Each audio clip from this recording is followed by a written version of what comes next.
Next, the Colorado Avalanche are 2 wins away from their first Stanley Cup championship since 2001. They have a 2-0 series lead in the finals, comfortably winning Game 2 over the Tampa Bay Lightning on Saturday 7-0. The series now shifts to Tampa, where they'll play Game 3 in a few hours' time. And Colorado Avalanche reporter Rachel Toss is in Denver and joins us now. Rachel, how are you feeling about tonight's match and where will you be watching it from? Oh, I'm feeling pretty good. I'm just excited to see how things will go with the Avs being on the road. I will be watching from Ball Arena in Denver, where the Colorado Avalanche play their home games, because we are hosting watch parties inside the arena, already sold out for Game 3 and for Game 4. So a really fun atmosphere to be able to watch these away games. They are flying so far, the Avalanche, in the finals, dominant and confident and calm. You're obviously hoping that that continues. For people that don't follow the NHL, what makes them so good?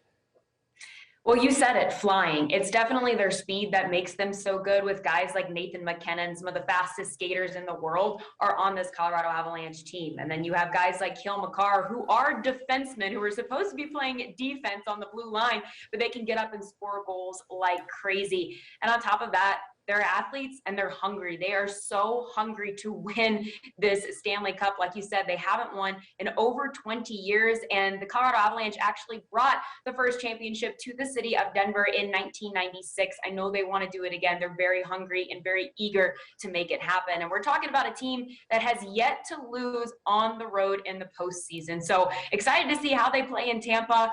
I'm not saying I want to see them drop a game on the road, but I am saying it would be nice to see them win at home in front of everyone in Denver. Well, you've got the luxury of saying that now. You're 2-0 up. Yeah. What would it mean? You mentioned that 20-year, 2001, over that time now that we have to wait for them to be champions. What would it mean to win the championship? I think it would mean a lot to the players and a lot to Avs faithful, people who have sat around for years and years just waiting for a moment like this to happen, those diehard fans.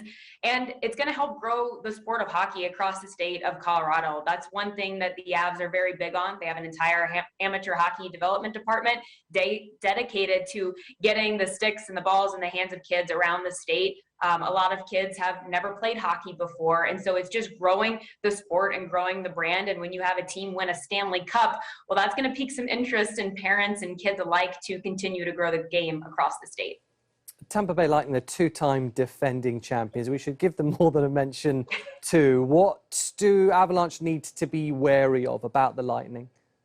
Well, just be careful of goaltender Andrei Vasilevskiy playing the game that he knows that he can play and that we all know that he can play. You may have noticed that the head coach of Tampa Bay did not pull Vasilevskiy in that game, even though the Avs were absolutely dominating and quite honestly crushing Vasilevskiy in net. But the head coach said he wanted to keep him in because he is the best goalie in the world, and they have a lot of confidence in him, and they know that eventually he will get back to his game. Aside from that, just be careful of Tampa maybe capitalizing on the man advantage on the power play. They've yet to score a power play goal in this series, whereas the Avs have been really great on the man advantage, and Tampa has made some costly penalties that have